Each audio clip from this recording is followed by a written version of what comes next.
Muy buenos días, estimados alumnos. ¿Me escuchan adecuadamente?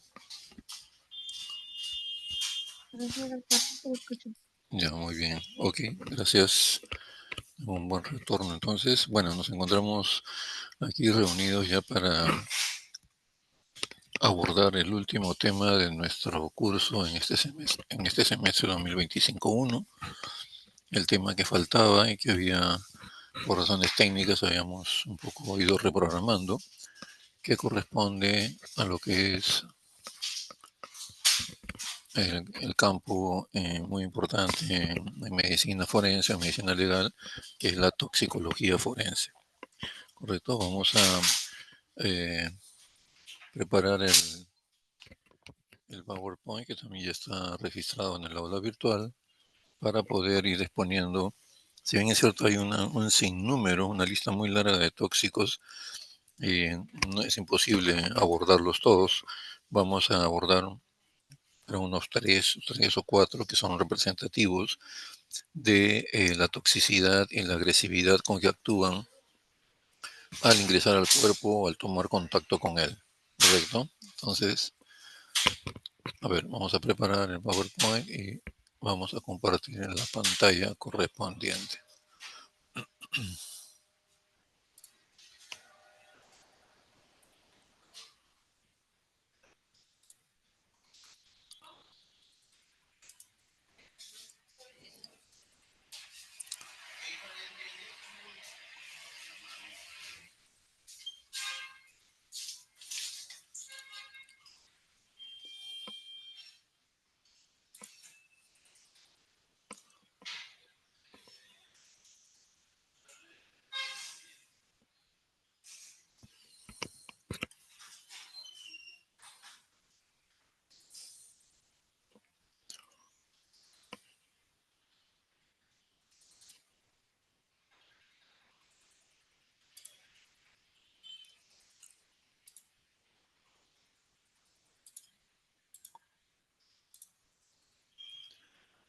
Ok, ¿están viendo mi pantalla en estos momentos? Sí, doctor, no se puede. Bien, correcto, muy bien.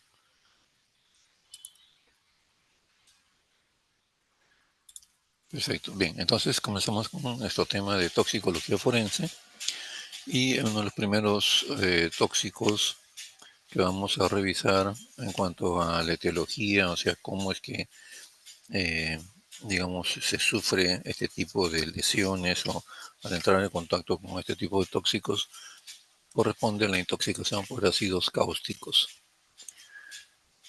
Como dice la presentación, son fundamentalmente ácidos minerales, como por ejemplo el ácido sulfúrico, el ácido nítrico, el ácido clorhídrico, el fluorhídrico y varios más que están en lista.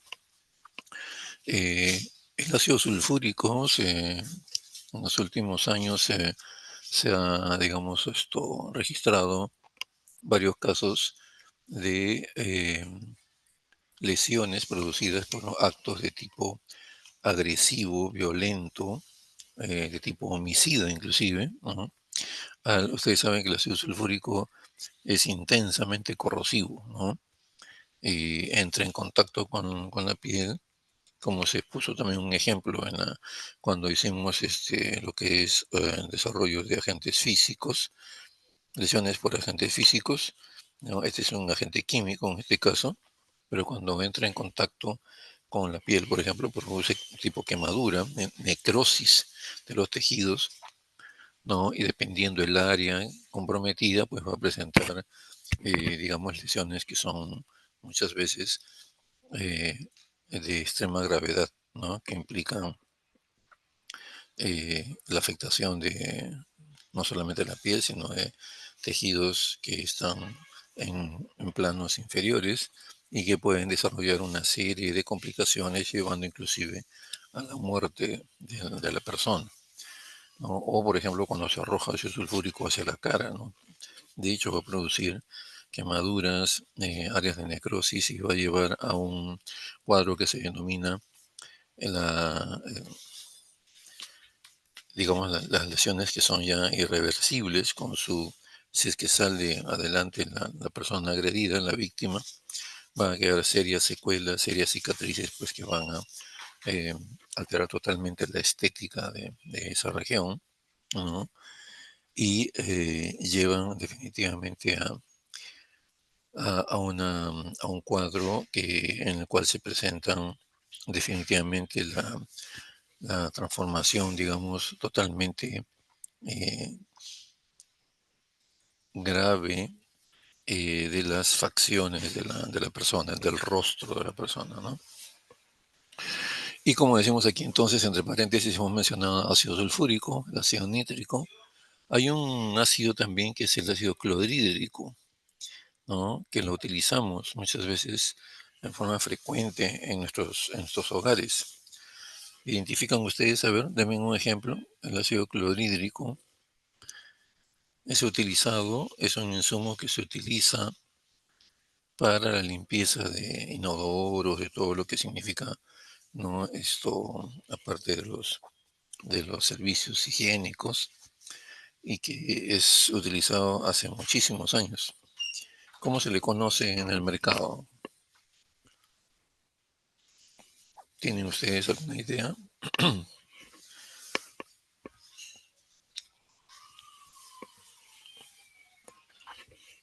La lejía. Es uno de los productos que se utiliza, pero no es la lejía, es, digamos, también igual es un álcali, ya no es un ácido, que vamos a verlo en el siguiente tema de tóxicos, ¿cómo se llama? Que producen lesiones. Pero no, este ácido clorhídrico es otro tipo.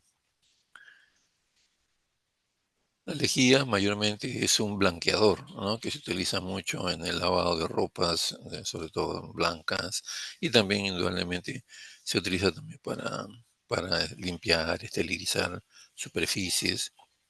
Pero este que les menciono, ácido clorhídrico, es utilizado pues de tiempos inmemoriales, ¿no? Por nuestros abuelitos, nuestros papás. ¿No les viene a a la mente? Ácido muriático, doctor. Correcto, muy bien. Gracias, doctora. El ácido muriático, así es, el ácido muriático es el ácido clorhídrico, que depende, digamos, del fabricante, no de la manera como se comercializa, pues muchos de ellos tienen ácido clorhídrico concentrado, o sea que es mucho más dañino. Inclusive, si ustedes no lo han visto o han hecho uso de este insumo, tiene cierto grado de evaporación, ¿no? Cuando uno abre el recipiente, comienza a emanar vapores y eso es también parte de la alteración, porque eso ingresa a las vías respiratorias y produce injuria de vías respiratorias, ¿no? Y si se expone a esos vapores, digamos, con cierta periodicidad o en el momento mismo, ese tipo de evaporación es cuantiosa, se va a producir de hecho mucha más alteración. Pero efectivamente es un ácido muriático, ¿no? Entonces, eso se utiliza para la limpieza, como yo, de inodoros, de duchas, de todo lo que corresponde a servicios higiénicos, ¿no? Por su gran poder también de, digamos, eliminar muchas veces lo que es el sarro que queda en esta superficie que hemos mencionado, ¿no? Y ese es uno de los fines por los cuales se utiliza. Correcto. Entonces, estos ácidos y a la cabeza de ellos el ácido sulfúrico son de intensa acción corrosiva. Dan lugar a graves destrucciones de los tejidos cuando se ponen en contacto, ¿no? Los tejidos o la superficie que se ponen en contacto con estos ácidos, ya sea en forma accidental o en forma provocada, digamos esto, se vierte ácido sulfúrico en la superficie corporal, en parte de piel expuestas, o de ácido clorhídrico y van a producir también, sobre todo el ácido sulfúrico, van a producir lesiones graves, muy de gran consideración. La facilidad de su adquisición explica que fueran comunes los envenenamientos suicidas. Vamos a ver un ejemplo.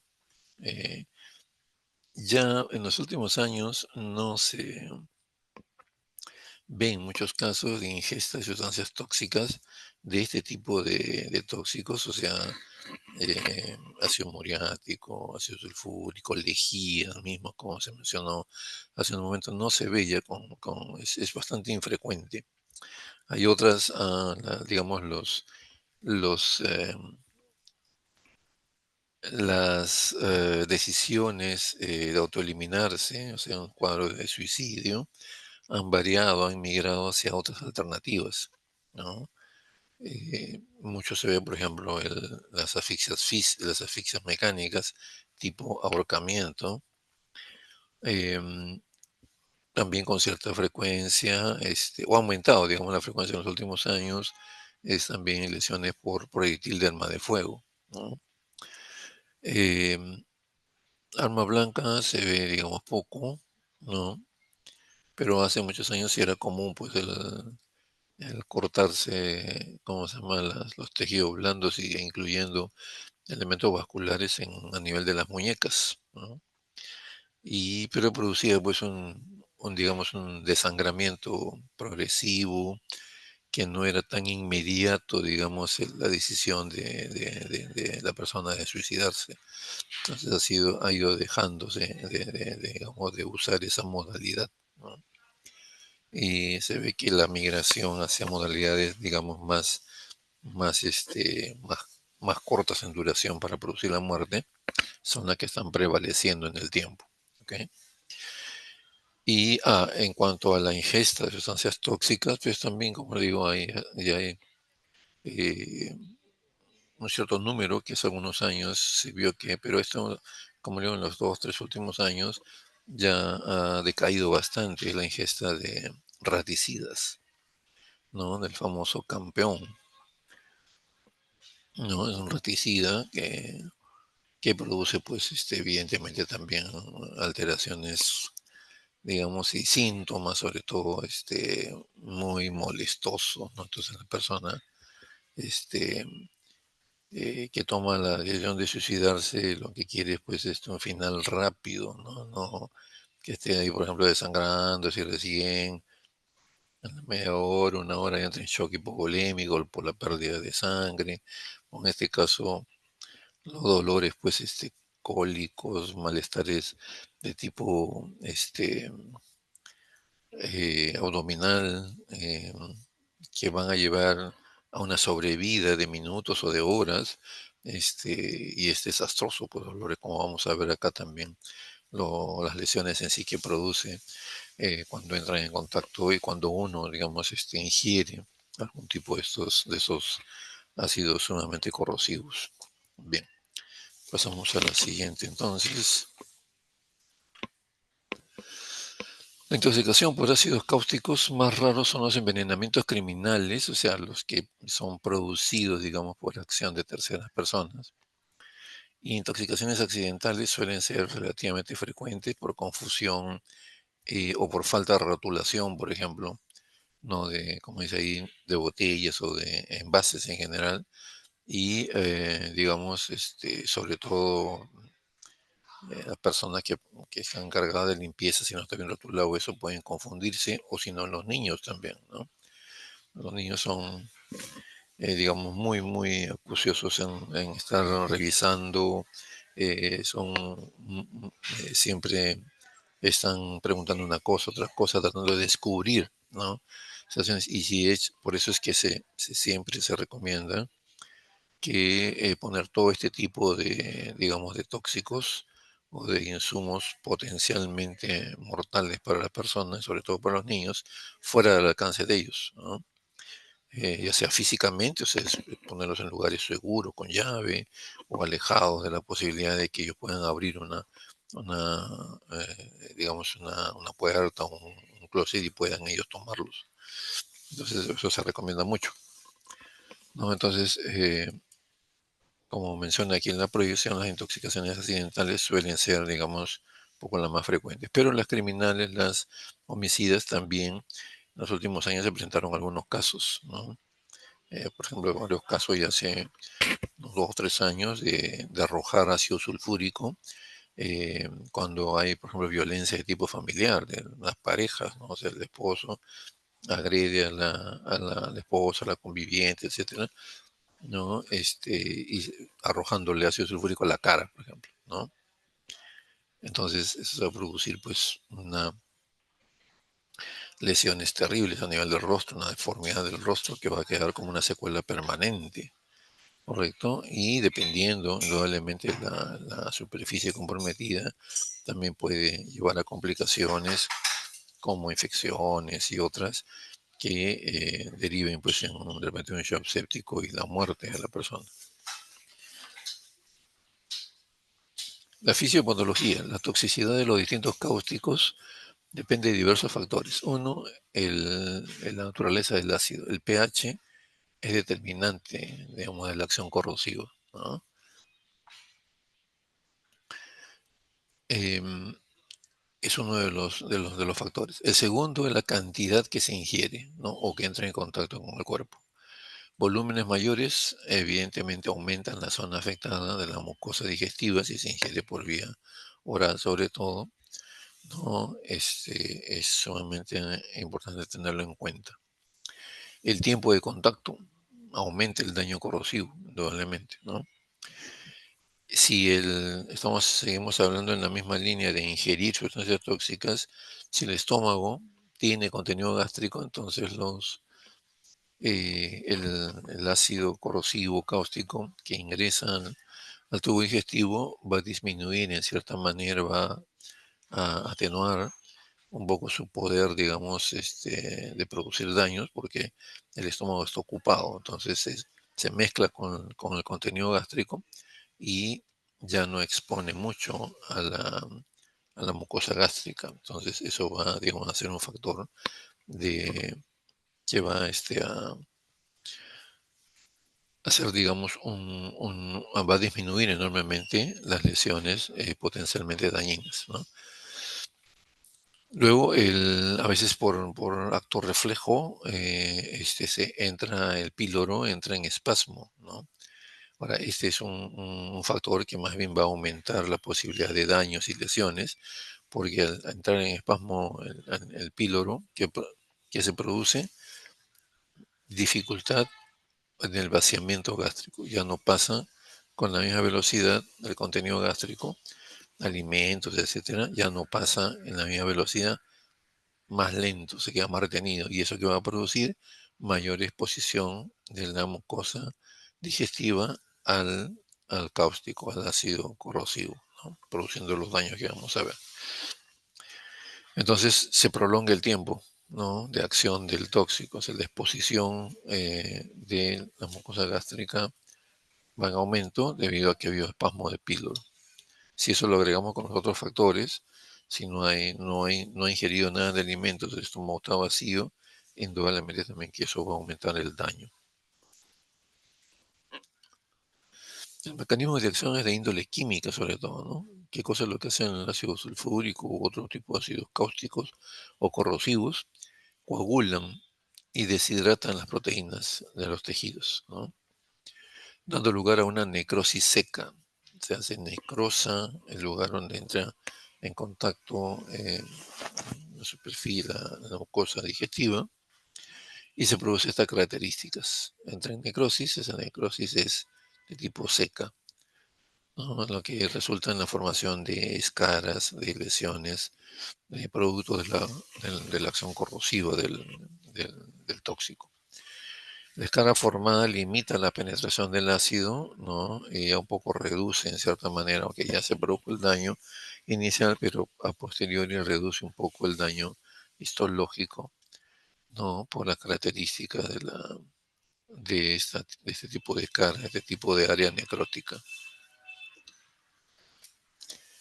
¿Qué sienten los pacientes que ingieren este tipo de tóxicos? En el momento de la ingestión se inician pues dolores intensos, muy atroces, ¿no? Muy intensos, siguiendo de vómitos.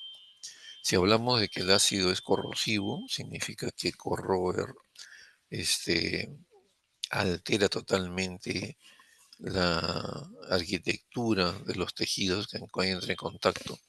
Y ese romper la arquitectura lleva consigo también la ruptura de vasos sanguíneos.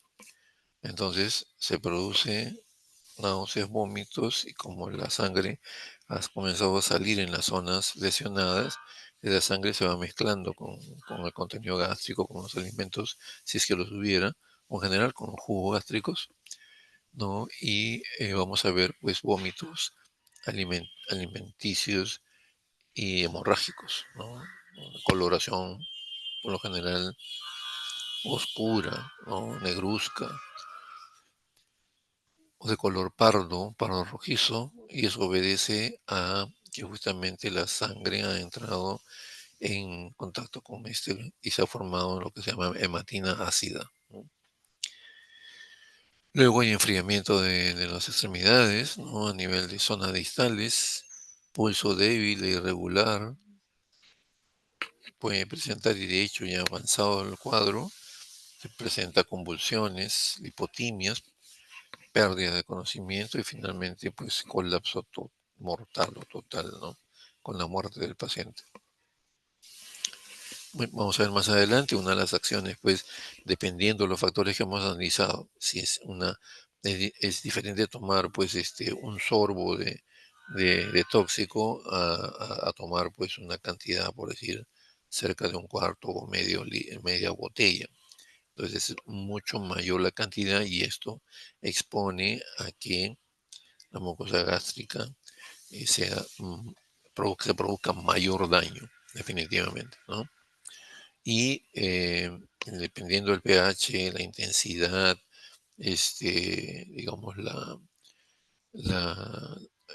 la intensidad y la pureza de este ácido extremadamente corrosivo, no solamente a veces va a llevar a la producción de escaras o este tipo de áreas necróticas, sino que va a comprometer todo el grosor del órgano y se van a producir perforaciones, ¿no? Perforación gástrica o perforaciones intestinales, ¿no? Y por supuesto ya imaginamos con todo pues el cortejo de alteraciones que puede venir aquí, que lo vamos a ir revisando.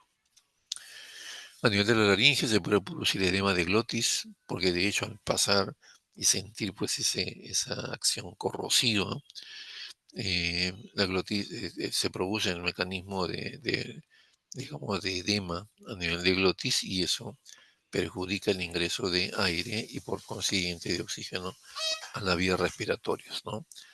Se puede producir taquipnea, disnea, dificultad para la respiración, estridor inspiratorio, cianosis en el estridor respiratorio, o sea, digamos cuando se produce, por ejemplo, un ataque asmático, ¿no? También se dematiza la laringe, hay espasmo a nivel de bronquios, en este caso es el espasmo a nivel básicamente del aparato laringotraqueal, y eso hace de que ya no ingrese adecuadamente aire con contenido de oxígeno, que es vital para la respiración. Producto de esa, digamos, acción eh, con la reacción debido al dolor y a todo el cortejo de síntomas, puede producirse a veces puede producirse aspiración de cierta cantidad del tóxico y esto puede pasar a la vía respiratoria. Entonces se denomina la aspiración del cáustico. Si se aspira, entonces no ingresa a vía respiratoria, se puede producir neumonitis grave, ¿no? Porque es evidente, además de ser cáustico, es irritante, ¿no? A nivel respiratorio se produce muchas veces como consecuencia de lo que hemos mencionado, traqueobronquitis y síndrome de distrés respiratorio, que tranquilamente puede llevar a la muerte a la paciente, ¿no? Si no se trata un poco de compensar y de sacarla de este cuadro rápidamente.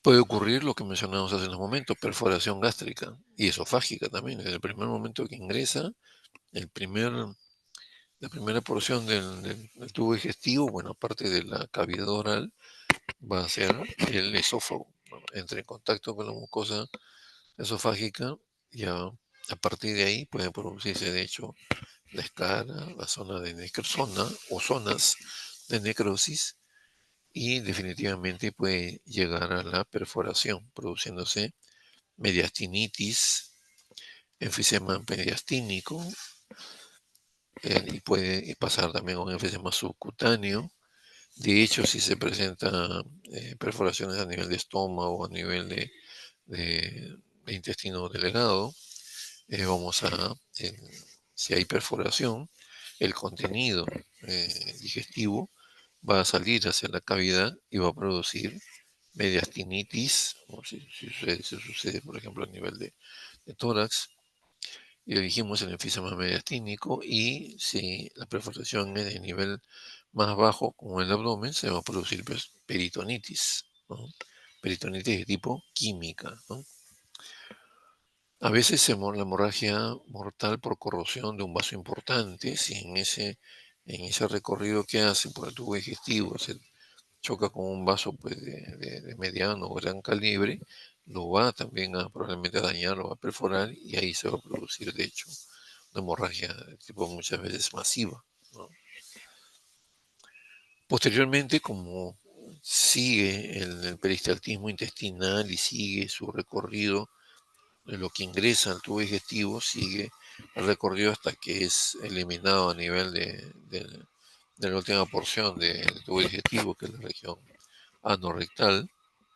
Entonces, definitivamente también puede comprometer entonces vasos sanguíneos a este nivel y puede producirse diarreas, ¿no? Líquidas mezcladas con sangre.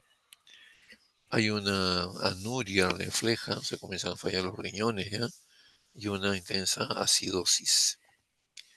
Hemólisis, ¿no? O sea, se rompen los glóbulos rojos y eso entra pues en un torrente, digamos, de secuelas muy rápidas que alteran la salud y la vida de la persona, ¿no? Disminuye el sodio y no demora mucho para ir, pues, si es que sobrevive a la ingesta, no demora, digamos, sino a veces minutos o algunas horas en producirse coma y muerte de la víctima, de la paciente, perdón, de la persona a la cual estamos, digamos, reportando en el caso de ingesta de sustancias tóxicas. Ahí tenemos el ejemplo de un caso. Estamos mostrando, ¿no? En la fotografía de la izquierda, estamos mostrando el colon, ¿no? Transverso, colon ascendente, y uno del equipo de necropsiador, ¿no? Está cogiendo una estructura aplanada, colapsada, que es el estómago. Pero toda esa zona, intestino, zona peritoneal, y el estómago lo hemos recubierto de una sustancia verdosa, verdosa oscuro, verdosa negruzca. Eso quiere decir que definitivamente ha habido perforación del tubo digestivo en algunos de sus niveles y el contenido ha salido del peritoneo. Y por eso es que vemos ya intestinos con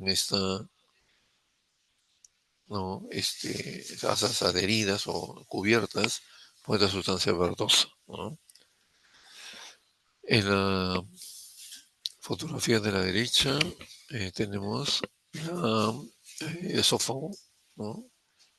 Ha sido cortado el esófago es una estructura tubular para poder examinar la parte interior, la mucosa, examinar qué características tiene, si no hay lesiones, si no hay perforaciones, no, puede haber, por ejemplo, presencia de repente, puede estar relacionada a presencia de varices esofágicas, por ejemplo, y eso empeoraría, pues, digamos, el panorama, ¿no? La varice esofágica ya está predispuesta en cualquier momento a romperse y da un sangrado digestivo alto, grande, que lleva muchas veces a la hipovolemia rápidamente a la persona y produciendo su fallecimiento, digamos, como complicación de esto, ¿no? Pero vemos acá que no sigue los bordes pues, regulares, ¿no? El esófago, sino que existe un área, ¿no? Que está dañada, está lacerada, en forma digamos, de V, ¿no? De V chica. Esa zona ha sido lacerada cuando ha tomado contacto el ácido corrosivo, ¿no? Y definitivamente ha perforado, lacerado la misma, dañado la misma integridad del esófago, ¿no? Y vemos definitivamente también una coloración verdosa oscura, ¿no? Acá vemos el mismo caso, ¿no? Y ya el estómago lo hemos abierto y estamos observando estas zonas ovaladas, ¿no? Con forma de elipse, de color negruzca, que pueden corresponder, ¿a qué puede corresponder?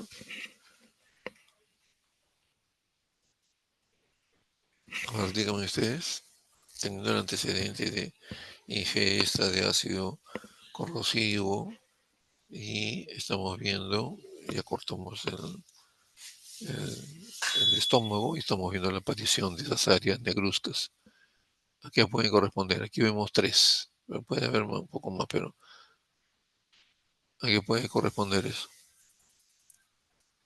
Y hemos visto ya, digamos, el estómago, las intestinales cubiertas por una sustancia de color verdoso, ¿no? Oscuro. A ver, dígame, ¿a qué puede corresponder esas áreas negruzcas así ovaladas? Una muy grande y otras dos más pequeñas.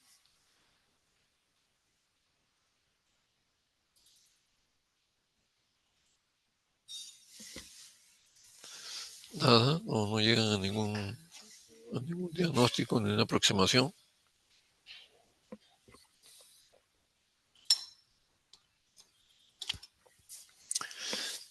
Mientras tanto, revisamos la foto de la derecha. ¿A qué corresponde esto? La estructura que va rodeando el estómago, esas intestinales sobre todo, que constituye esto y está de coloración negruzca, o sea, está como quemado, ¿no? ¿Qué estructura es esta?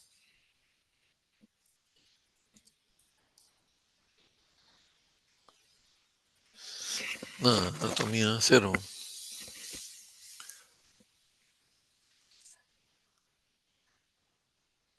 Debido a la perforación, estas zonas que vemos, ¿no?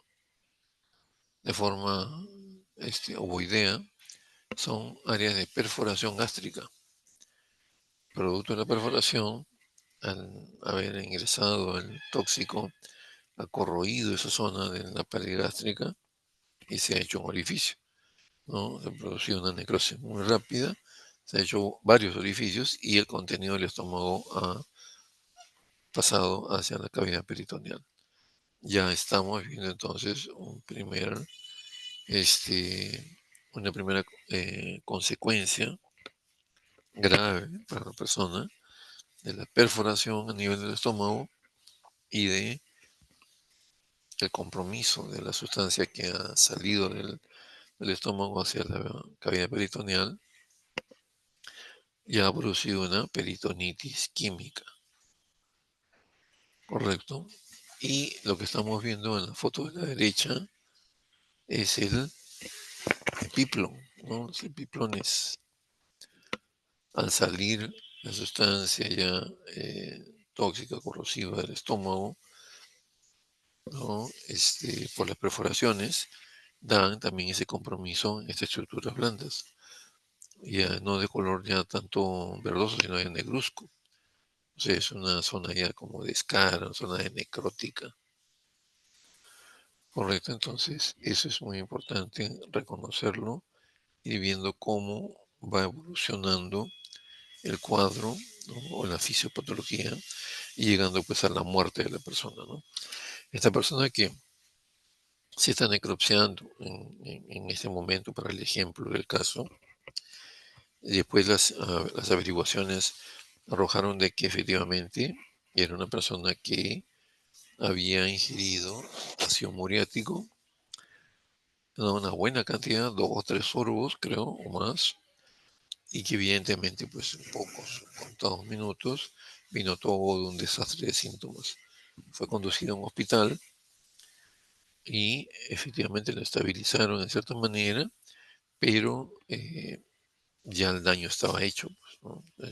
Hemos visto ahí el daño correspondiente a perforación del tubo digestivo, hemos visto perforación, laceración del esófago, y aquí estamos viendo del estómago. Salida de contenido gástrico hacia la cara peritoneal, se instala la peritonitis de tipo química. Si eso no se estabiliza adecuadamente, pues puede progresar a un cuadro séptico, un shock séptico y definitivamente muerte de la persona. ¿Ok? Bien. ¿Alguna pregunta hasta aquí? ¿Todo está claro? Todo claro, doctor. Correcto, muy bien. ¿Cuál es la anatomía patológica de este caso de ingesta o de ingreso de ácido corrosivo? Puede hallarse escaras en forma de placas con rayado, o con rayas en las comisuras bucales, cuando es el primer lugar donde toma contacto el ácido cáustico corrosivo y va dejando ya áreas de quemadura a ese nivel, ¿no? Puede ser en el mentón, porque a veces por el sabor desagradable, pues uno a veces arroja, digamos, cierta parte y eso puede caer en la zona mentoniana, ¿no? O en la zona inferior, de maxilar inferior. Correcto, y vamos a ver zonas ya quemadas, ¿no? Zonas eh, expuestas al ácido corrosivo. En la cavidad bucal se aprecia tumefacción, escaras mucosas, formando placas, ¿no? Es un poco, se veía a la parte anatomopatológica, ¿no? Finalmente, se envían muestras para patología, como ustedes han visto, durante la necropsia y todas las áreas que están comprometidas para que el anatomopatólogo, aparte de tener un diagnóstico ya macroscópico, tener un diagnóstico que va a evidenciar las lesiones, eso requiere su contraparte histopatológica, ¿no? Entonces, eso es el enriquecedor. Se envían muestras para que la lesión que yo estoy viendo con mis ojos sea detallada por el anatomopatólogo a la visualización, a la revisión desde el punto de vista microscópico, ¿no? Entonces, digamos, esto es muy, muy, muy importante.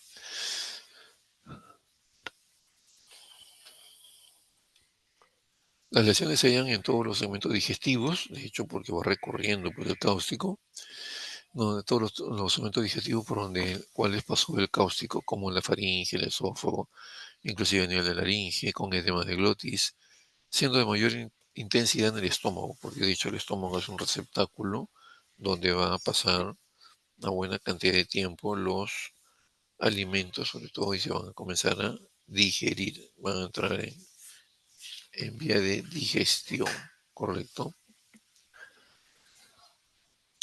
Se trata entonces la observación ya detallada de escaras de forma irregular, endurecidas discretamente, ¿no? Que aumentan el grosor de las paredes gástricas, el grosor de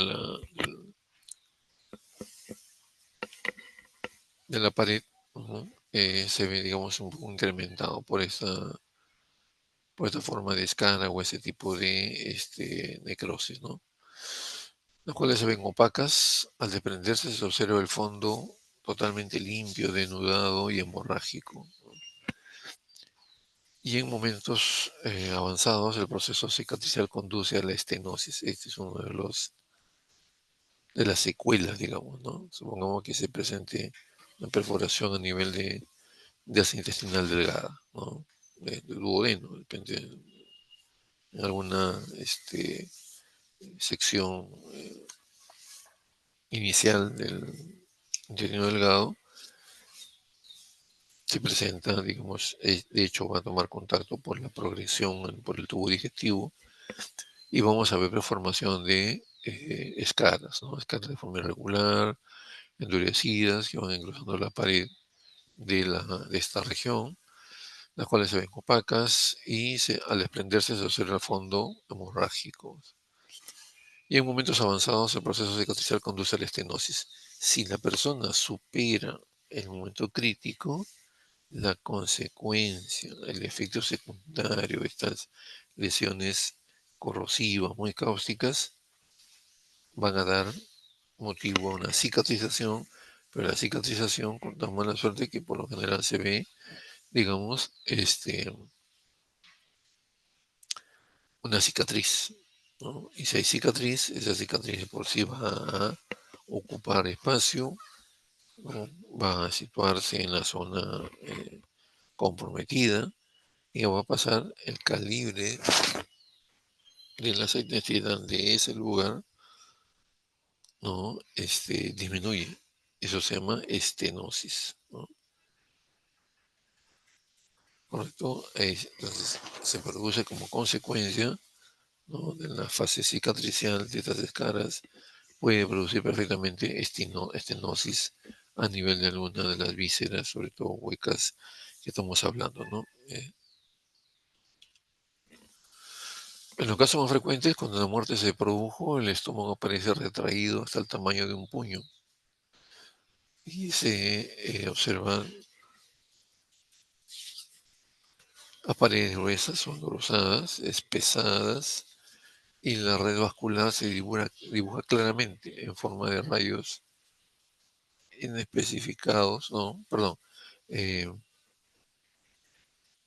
toda la red vascular se dibuja claramente en forma de rayas congestivas y negruzcas por la acción corrosiva, quemante del ácido del tóxico utilizado, ¿no?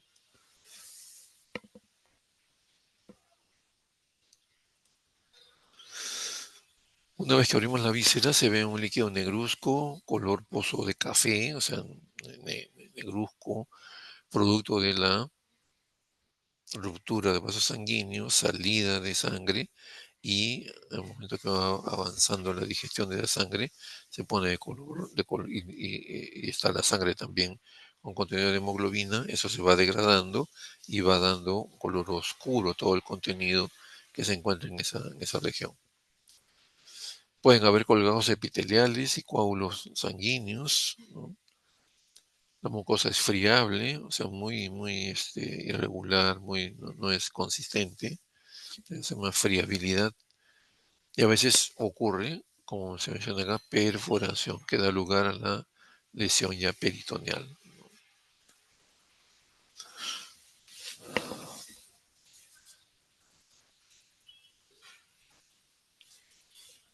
Entonces, eso es lo que se ve como parte, digamos, de todo un patrón, ¿no?, de lesiones o de lesionología que hay ante la ingesta de sustancia tóxica.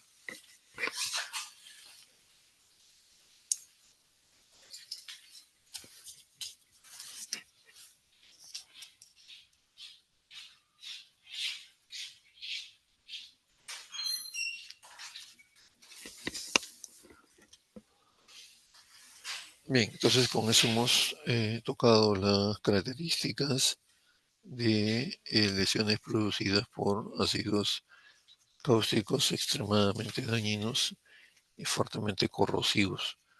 Ahora no vamos a tratar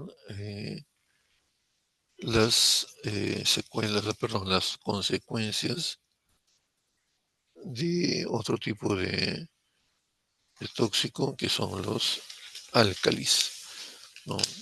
Y que ya un poco hemos adelantado como ejemplo, que se mencionó que los primeros pueden pertenecer al grupo de las lejías, ¿no? Recién este grupo que vamos a tocar son las famosas lejías, ¿no? Hidróxidos de sodio, puede ser hidróxido de potasio y amoníaco, llamados lejías, ¿no?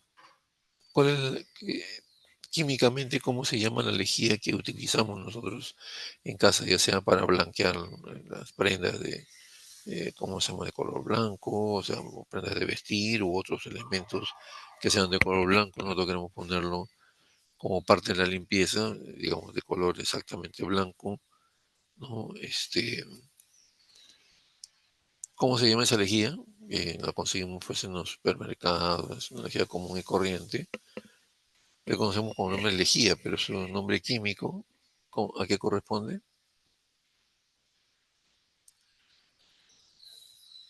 Hipoclorito de sodio, doctor. Correcto, así es, hipoclorito de sodio, ¿no?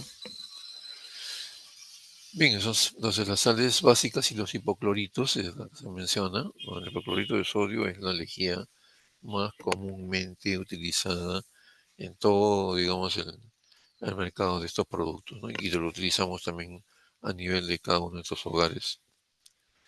Generalmente las lesiones o la exposición a estos son de carácter accidental, siendo los niños a veces las víctimas más frecuentes de lo que, como digo, los pocos casos que ya se ven últimamente, ¿no?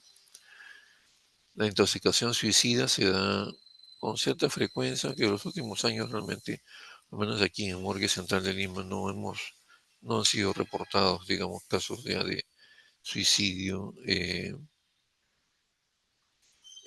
utilizando este tipo de- de sustancia, ¿no?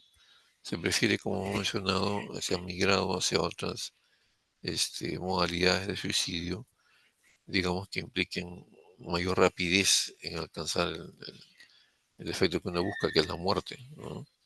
En cambio, en ingerir ya sea ácidos corrosivos o ya sea lejías, va a ser más lento, digamos, ¿no? O sea, y finalmente la muerte se va a presentar como secuela o como efectos secundarios de lo primero que ha sido las lesiones, ¿no? Entonces, y como en todo ese interín, pues hay síntomas, hay malestares muy desagradables que se presentan, entonces eso realmente hace de que no sea una opción ya válida para tomarla como parte de una acción suicida, ¿no? La fisiopatología, ¿no? De igual manera como el grupo anterior que hemos revisado, están relacionados con el pH, su viscosidad y la concentración, ¿no? Mientras mayor concentración tiene el ácido corrosivo o en este caso la lejía de los hipocloritos, va definitivamente a producir mayor daño, una mayor intensidad de daño.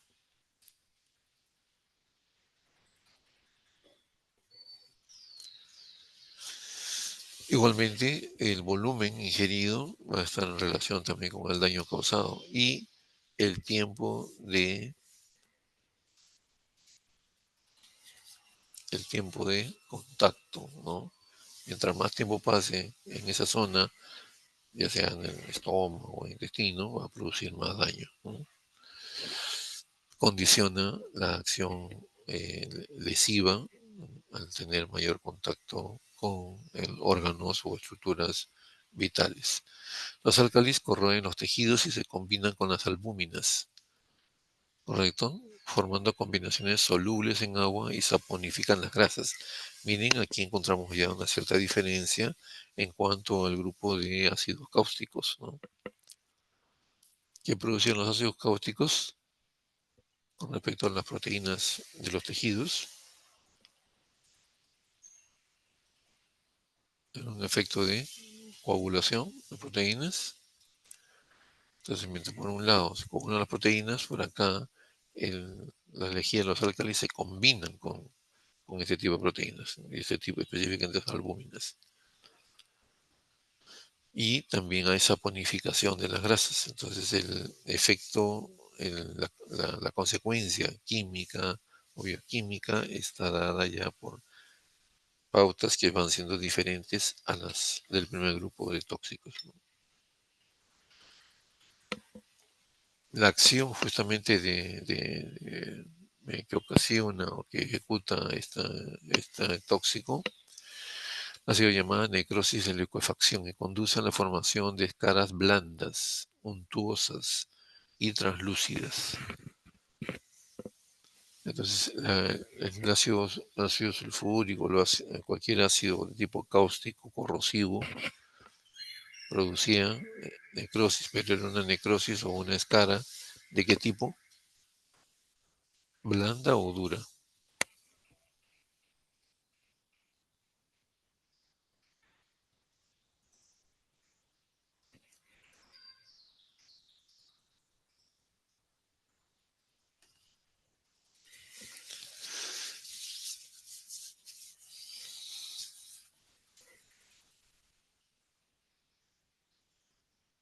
A ver, entonces, ¿qué es lo que habíamos dicho?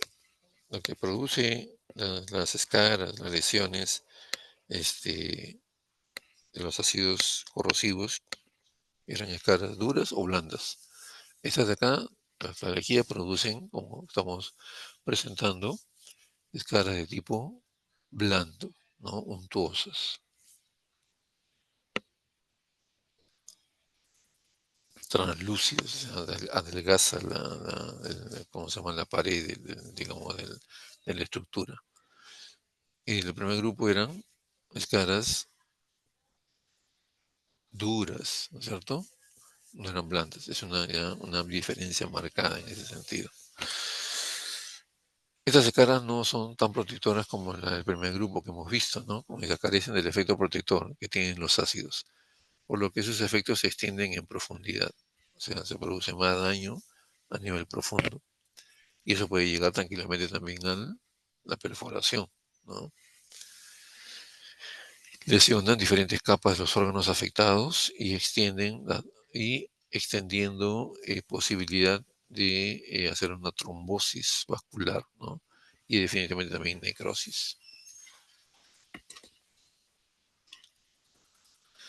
Inmediatamente después de la ingestión hay dolores muy agudos, muy fastidiosos, ¿no?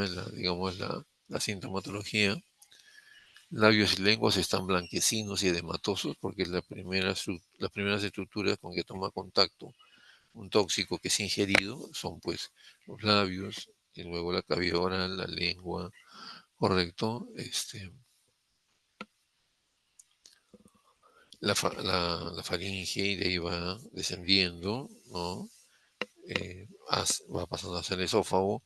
Si hay, digamos, también puede ocurrir, que decíamos en el primer grupo y es valedero por el segundo, algún grado de aspiración por la desesperación de ese momento, puede pasar un cierto porcentaje del tóxico a la vía respiratoria. Y definitivamente se van a presentar síntomas, digamos, muchas veces graves a nivel respiratorio. Siguen también a nivel digestivo, siguen seguidos los vómitos de color pardo amarillento, un tanto diferente al vómito como consecuencia de la ingesta de ácidos corrosivos, que era hemático, oscuro, ¿no? Negruzco. Acá es de otro color porque por la presencia de sangre amatina alcalina, ¿no? La deglución se vuelve dolorosa definitivamente por esas zonas de quemadura que ha producido el paso de la sustancia tóxica por el tubo digestivo. Y se agrava muchas veces esta deglución dolorosa o como consecuencia de ello ocurre salivación abundante, ¿no? Puede ocurrir la muerte si la cantidad y concentración es elevada. Son factores que inciden en esto. A veces se presenta edema de glotis, un edema agudo que no lo revierten la intervención médica y la persona fallece. Más frecuente en la presentación de shock con enfriamiento de extremidades, sudor frío, descenso de la temperatura, pulso débil e irregular, ¿no? Hay una taquipnea, a veces vuelve irregular el pulso, mal estado general, postración extrema, que conduce muchas veces al colapso total, ¿no? No solamente circulatorio, sino un colapso total y finalmente la muerte de la persona. Si sobrevive, aparecen consecuencias de las perforaciones, que puede, lo que sea en la experiencia del procesamiento de lo que es la necrosis aquí en la unidad de tanatología, pues se presenta como consecuencia de las perforaciones, mediastinitis, peritonitis y las infecciones subsecuentes muchas veces, ¿no? Posteriormente hay diarreas sanguinolentas y hemorragia gastrointestinal, ¿no? Finalmente la estrechez, que son más intensas y extensas que las debido a ácidos, ¿no? ¿Qué va a producir? La estrechez, ¿cómo se llama técnicamente? Estenosis, doctor. Estenosis, correcto. ¿ok? Entonces, contra eso es lo que se va a luchar muchas veces a posteriori, ¿no? Van a necesitar intervenciones quirúrgicas, o procedimientos que de por sí son fastidiosos, reiterativos muchas veces. O sea, ya la persona no queda definitivamente igual, ¿no?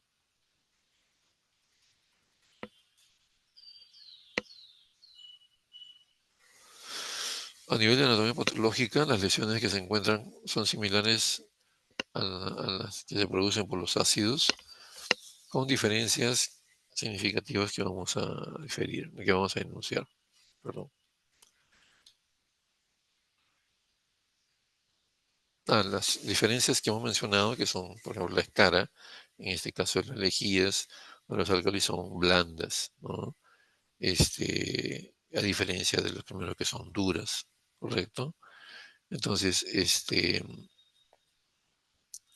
estos álcalis, a diferencia de los ácidos corrosivos, la secuela alta que producen son las estenosis, por ejemplo, ¿no? Y eso también puede ser hecho, visionado o revisado por la observación anatomopatológica.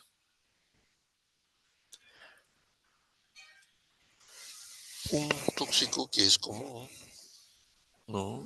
Cuya, digamos, por el estado gaseoso en que se presenta, cuya aspiración, cuya exposición, cuya intoxicación es bastante frecuente, ¿no? Debido a que las personas que participan, por ejemplo, en qué eventos se presenta más la intoxicación por monóxido de carbono.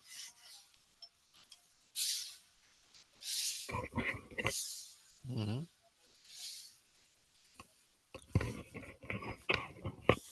¿Cuáles son los eventos clásicos en los cuales hay alta probabilidad, de hecho, de intoxicarse por monóxido de carbono y de morir, definitivamente, ¿no?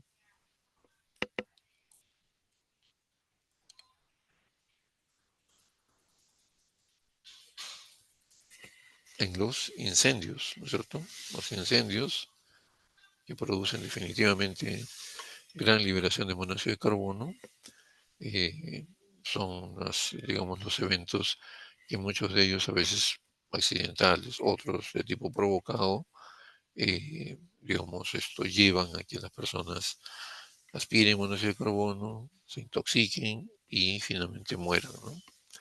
Es un gas, el monóxido de carbono, que no tiene color, no tiene olor al estado puro, aunque mezclado con otros gases puede tener un olor característico, ¿no? Existen tres fuentes de producción: las combustiones incompletas de la materia orgánica, como son los combustibles sólidos, madera, leña, carbón mineral y vegetal; combustibles líquidos, ¿no? Los derivados del petróleo, la gasolina, el gas propano o butano; explosivos, ¿no? Donde se utiliza pólvora, por ejemplo. El tabaco también produce monóxido de carbono, la gran mayoría en buena cantidad, ¿no? Ya sea en buena cantidad o en poca cantidad, igual se contamina el medio ambiente, igual el daño es para la persona que está expuesta a este tipo de eventos, ¿no? Eso pasa al transcurrir los años, definitivamente ha llevado pues a que, por ejemplo, poco a poco el tabaco ya se haga intensas campañas para prevenir, ¿no? O para terminar finalmente con el uso del cigarrillo, ¿no? Porque las evidencias eran notorias en su correlación con la aparición de casos de cáncer, por ejemplo, de pulmón, en general de aparato respiratorio, ¿no? Entonces, ¿qué otra fuente de producción de monóxido de carbono? Gas del alumbrado o gas industrial en algunas ciudades, que se obtiene por destilación de carbón de hulla, ¿no? Solamente en ciudades o en países que están pues muchas veces en niveles de pobreza, extrema pobreza, mucho más que el nuestro, ¿no? El carbón de hulla es el carbón que es de tipo mineral, ¿no? La hulla es una piedra, ¿no? Que se encuentra en los grandes yacimientos y evidentemente para producir muchas monóxido a veces de carbono, o sea, se produce monóxido de carbono cuando se utiliza, no y entra en combustión este carbón, ahí es donde se produce, se desprende una cantidad importante de monóxido de carbono. Muchas veces han sido utilizados combustibles artificiales que se utilizan en circunstancias de penuria energética, como en países que están en pobreza extrema, y ya, digamos, la intervención muchas veces del Estado o de otras organizaciones hacen de que se produzca, digamos, se puede decir en forma, digamos, eh, como fuente de energía, ¿no? Combustibles artificiales, esto definitivamente también desprende monóxido de carbono, ¿no? Los envenenamientos de tipo criminal son muy raros, bastante infrecuentes, ¿no? Yo realmente en mis 29 años que he cumplido en tanatología forense, no he visto yo, digamos, que alguien expresamente haya envenenado a alguien en actitud homicida con monóxido de carbono, ¿no?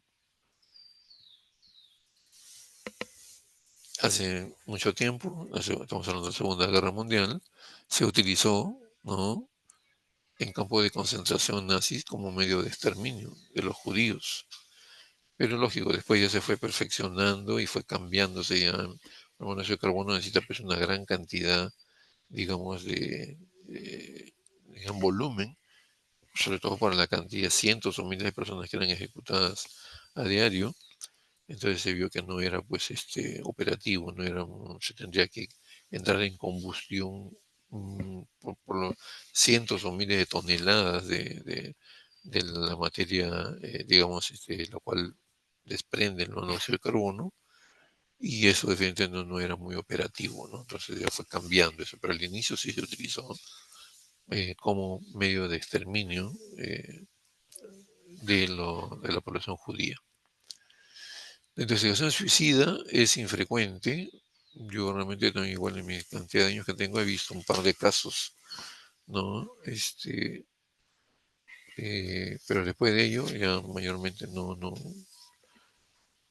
Esto era básicamente, recuerdo uno de los casos en que una pareja se suicidó, una pareja de esposos, ¿no? O sea, tenían su automóvil, se encerraron en la cochera, en su carport. eh,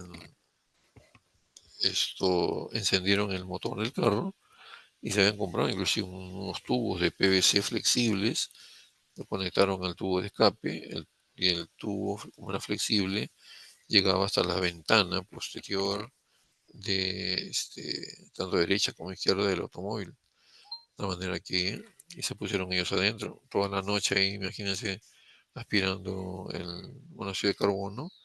Al día siguiente los encontraron muertos en su carro. Después no he visto yo casos ya así, digamos, de, de actitud suicida, ¿no?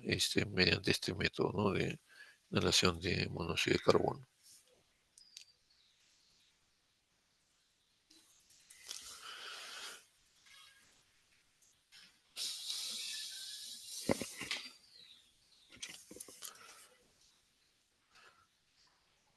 La intoxicación accidental es la más frecuente de lejos, ¿no? Cuando hay medios de calefacción, estufas, braseros, las chimeneas, ¿no? Y están defectuosos, no tienen un buen mantenimiento, eso hace de que en vez de que se elimine evidentemente hacia el exterior el monóxido de carbono, más bien se va acumulando en la parte interna de la vivienda, ¿no? Los incendios, definitivamente, ¿no? Gran parte de las víctimas fallecen por esta razón, ¿no? En los garajes pequeños, sin ventilación, efectivamente también puede contribuir en ese sentido, pero son situaciones meramente accidentales, ¿no?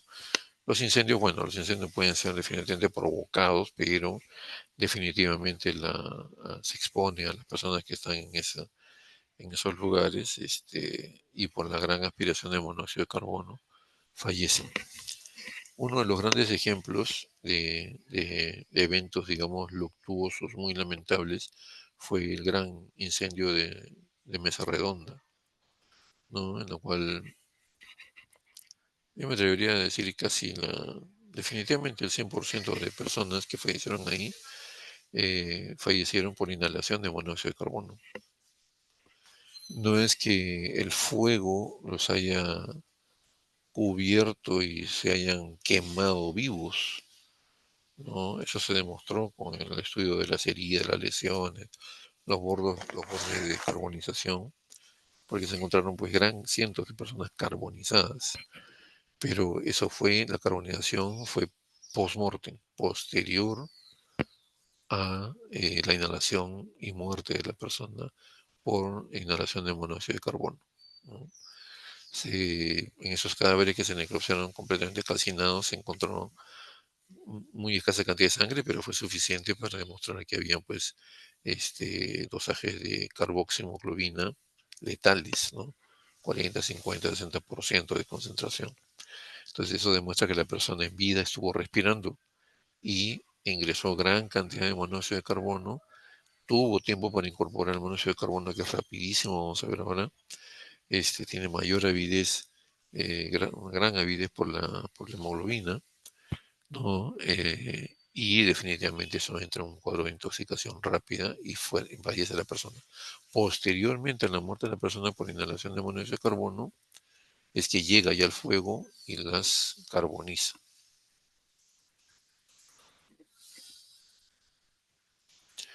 Los efectos tóxicos dependerán de la concentración que alcance en el ambiente y el tiempo durante el cual se respira, definitivo, ¿no? Son factores directamente relacionados, pero pueden señalarse que son peligrosos en una atmósfera de 0,2% de saturación, ¿no? Que ya se considera tóxico.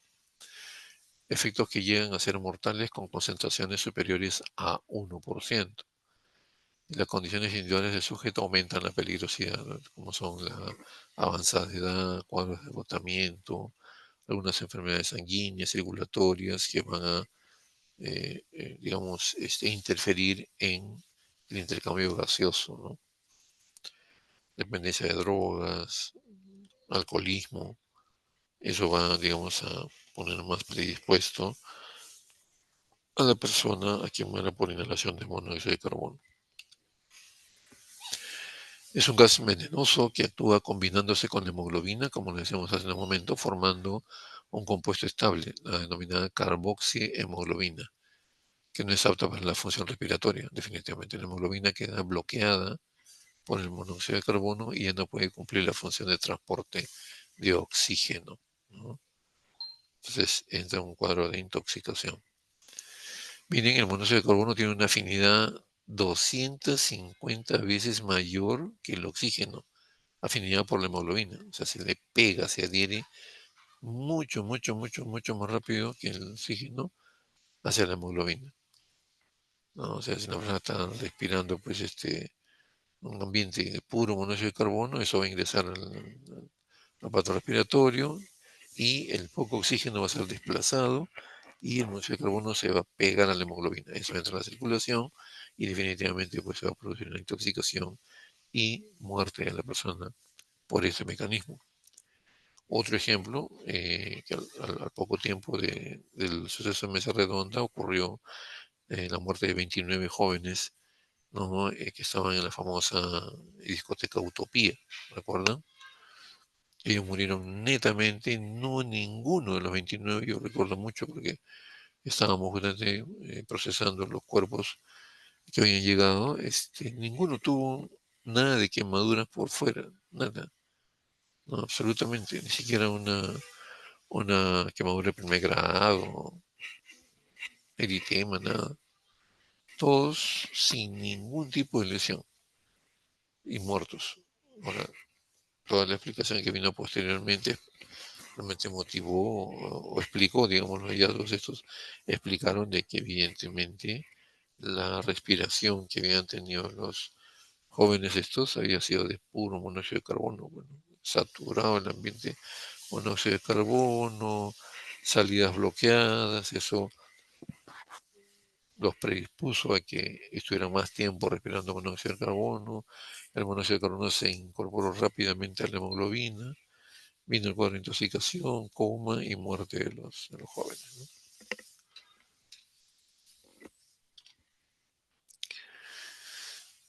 La acción del monóxido de carbono puede ser una asfixia sin oxígeno, o sea, asfixia oxipriva, establecida de manera brusca. El sistema nervioso es el primero en acusar sus efectos.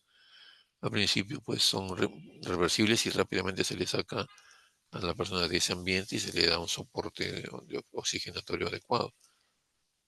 Pero si ya pasa tiempo, es difícil, ¿no? Luego puede haber focos de necrobiosis que explican secuelas de motor neurológico ya permanentes. Existe una forma sobreaguda fulminante debido a la inhalación masiva del gas, evolucionando con extrema rapidez.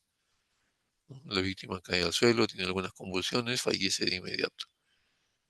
Piensa que interviene un mecanismo inhibitorio por estímulo de terminaciones laringias, ¿no?, del décimo par craneal. Entonces desencadena muchas veces paro cardíaco, paro cardiorrespiratorio y muerte de la persona, sin que muchas veces se vea, pueda comprobar la intoxicación por monóxido. Es como un actor reflejo, ¿no? Estímulo del nervio vago y inmediatamente paro cardíaco, no sale del paro y muerte subsecuente. En los casos comunes la evolución es más lenta y se observan 3 periodos, ¿no? El periodo precomatoso, hay cefalea, latido en regiones temporales, náusea, malestar, vómitos. Característica de la debilidad o parálisis de las extremidades inferiores que impiden muchas veces caminar adecuadamente y salir rápido de ese ambiente. Después viene somnolencias marcadas, escotomas, se acentúa luego la insensibilidad previa al coma. Periodo comatoso evoluciona en un coma profundo con abolición total de reflejos. Puede haber convulsiones y acentuada midriasis, por la superficie corporal se extienden manchas rosadas. El coma dura de 2 a 3 días. Si lo sobrepasa, el pronóstico empeora porque quedan sí o sí secuelas, ¿no?, neurológicas sobre todo. Pero si pasan esos días, el cuadro se va complicando y muchas veces, digamos, fallece la persona, casi la totalidad.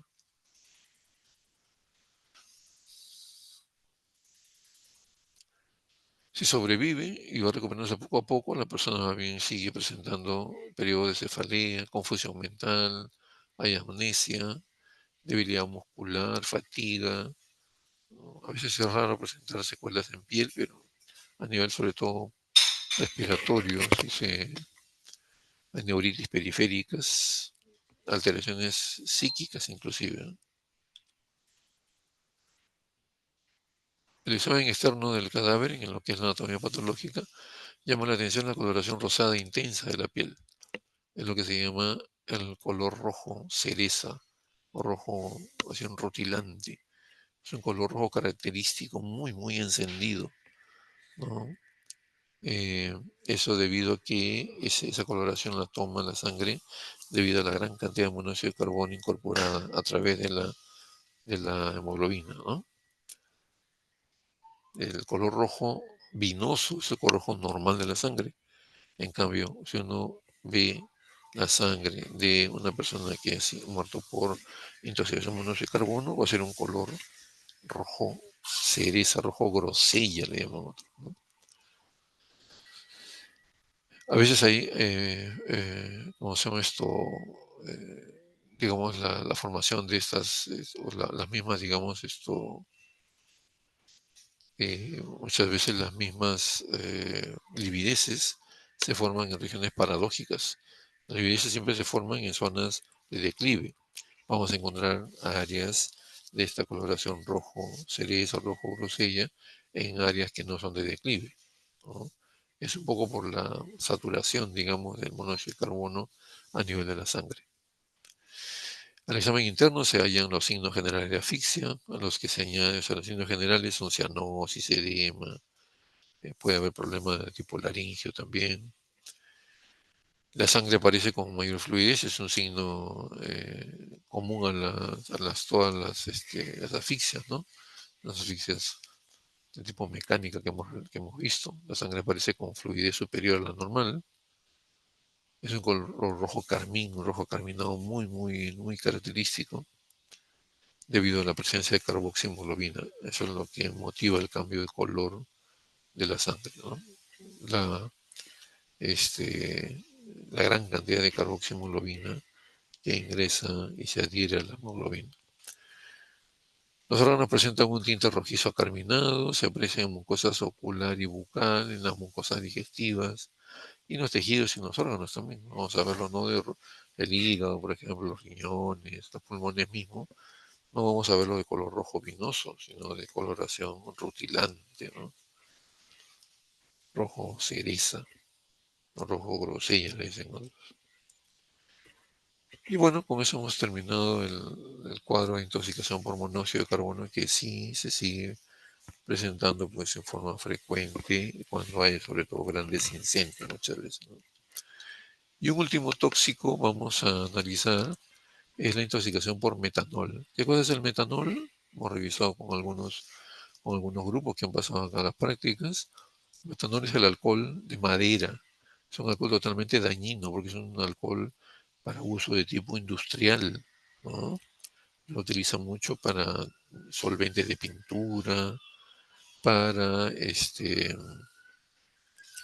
entra como insumo en la fabricación de anticongelantes, sustancias anticongelantes, los anticongelantes que se utilizan mucho en los automóviles en climas pues mucho más frío que el nuestro, ¿no? O sea, Europa y Norteamérica sobre todo tienen pues las estaciones muy definidas y muy marcadas, ¿no? El frío es un frío extremo, ¿no? Muchas veces con grados bajo cero, ¿no? 10, 20 grados bajo cero, a los cuales indudablemente nosotros nunca hemos llegado.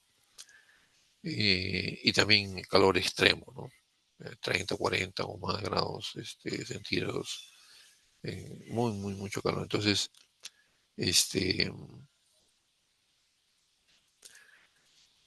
el,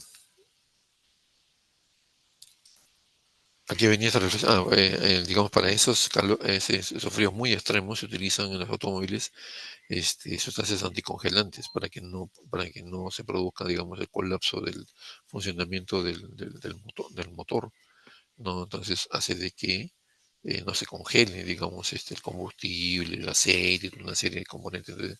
Se utilizan sustancias anticongelantes. Para eso se utiliza como parte de los insumos de fabricación el metanol, ¿no? O alcohol metílico también se denomina, ¿no? Metanol o alcohol metílico.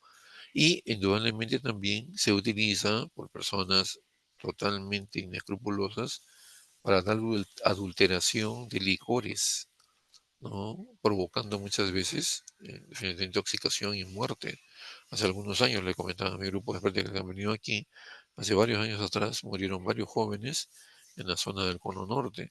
Cuando se avanzó con la investigación se vio que habían frecuentado algunos bares, algunas discotecas de esa zona y se hizo un decomiso total de los licores que expendían ahí y se comprobó que tenían en su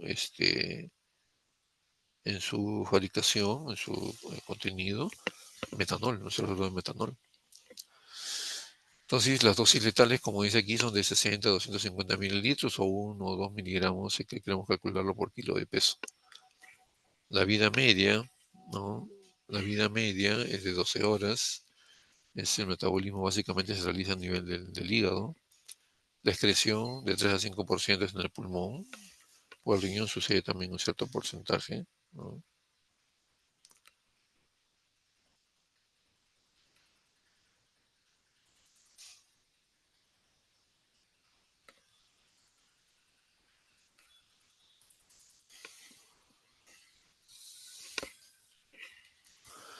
Su metabolismo. La oxidación catalizada por la alcohol deshidrogenasa lo transforma en formaldehído, ¿eh? ¿No? Que es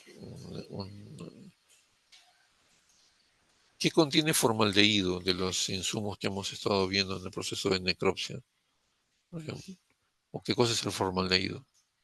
¿Cómo se le conoce común y corriente? Formol, Como formol. ¿Y por qué sirve el formol? para conservar los tejidos. Así es, conservar, o sea, muchas entra justamente coagula las proteínas, ¿no?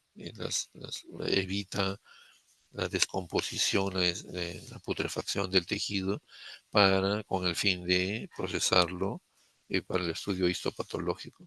Imagínense en ese contacto como tiene un formol, va a producirse pues, una alteración gravísima en el interior de nuestro organismo, ¿no? Entonces, y toda la degradación pasa muchas veces y se convierte en ácido fórmico, también muy tóxico, muchas veces se correlaciona con niveles de acidosis, ¿no? Y definitivamente hay una sintomatología muy marcada, inclusive a nivel visual también. Generalmente aparecen como brotes epidémicos, evidentemente más aún cuando hay contrabando de licor o ventas clandestinas, ahí ocurrió lo que les estoy mencionando, ¿no? Es consumido en lugar del etanol, evidentemente porque al momento de adulterar, ¿no? El metanol es mucho más económico, mucho más barato que el alcohol etílico o etanol, en el cual justamente están hechos los licores que digamos de ingesta normal, de consumo normal y que no producen mayor alteración y mucho menos muerte, ¿no? Por supuesto en cantidades pues digamos razonables, ¿no?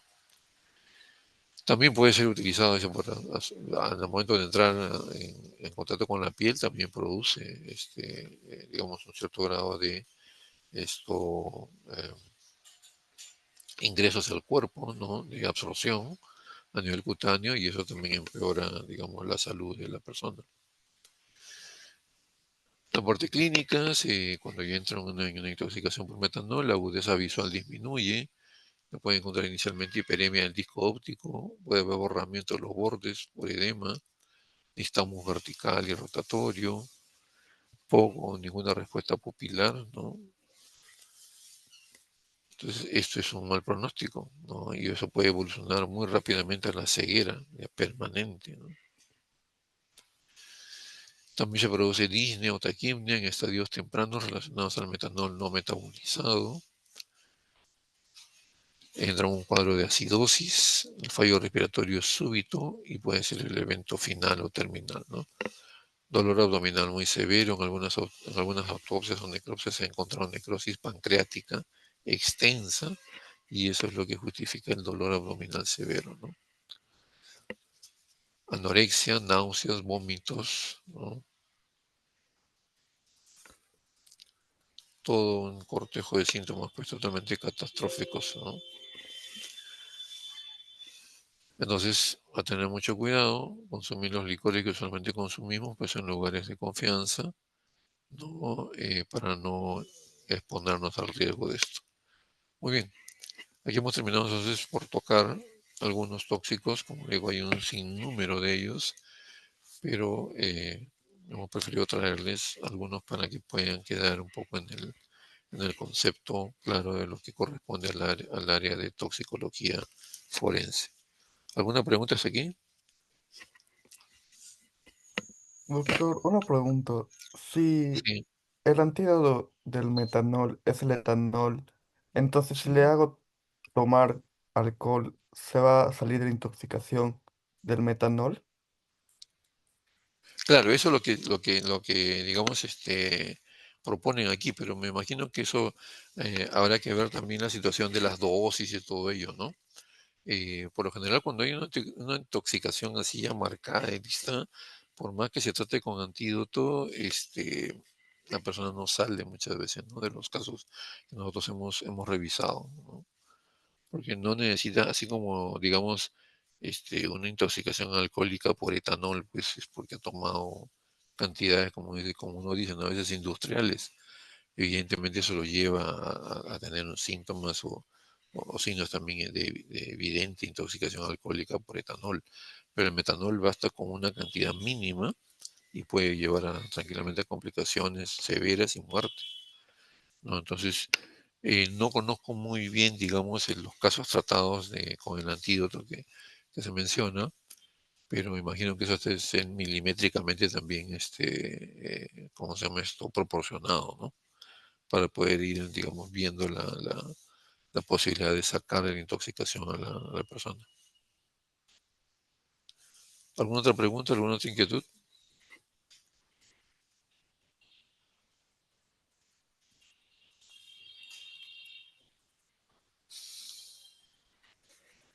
Muy bien, entonces hemos concluido satisfactoriamente todos los temas al 100% de lo programado en nuestro sílabo. Esto es una gran satisfacción y definitivamente tiene dos componentes, que es la asistencia de ustedes, el esfuerzo de parte del equipo de docentes y mía propia para abarcar todas las clases teóricas, reforzar estos conocimientos en la parte práctica. Espero que, faltando todavía muchas cosas, evidentemente, de repente por reforzar o por mencionar, espero de que lo planteado pedagógicamente en el sílabo y habiendo alcanzado la revisión del 100% de los temas teóricos, haya, digamos, un poco cubierto su necesidad de estar preparados en esta área de su formación académica, como es el área de medicina legal. ¿Ok? Eh, bueno, por el día de hoy nos ha vencido ya la hora.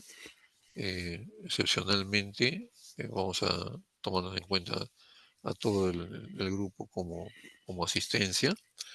Y he revisado, el día de ayer estuve un poco revisando en el grupo, he visto muy pocos que están con las asistencias últimas, han ido disminuyendo su porcentaje digamos, crítico de inasistencias.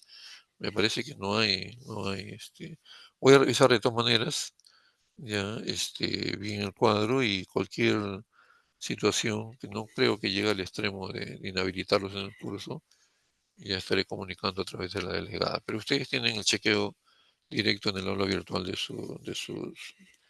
sus asistencias, inasistencias, no inasistencias injustificadas, que son muy pocas, pero las hay de todas maneras, ¿no? Bien, entonces lo que nos queda es que se preparen bien para su examen final. Va a ser en las mismas, he solicitado ya oficialmente el día de ayer que se me proporcionen aulas, va a ser en las mismas horas, los mismos horarios, y lo más probable es que sean en las mismas, el- el, eh, los mismos subgrupos, ¿no?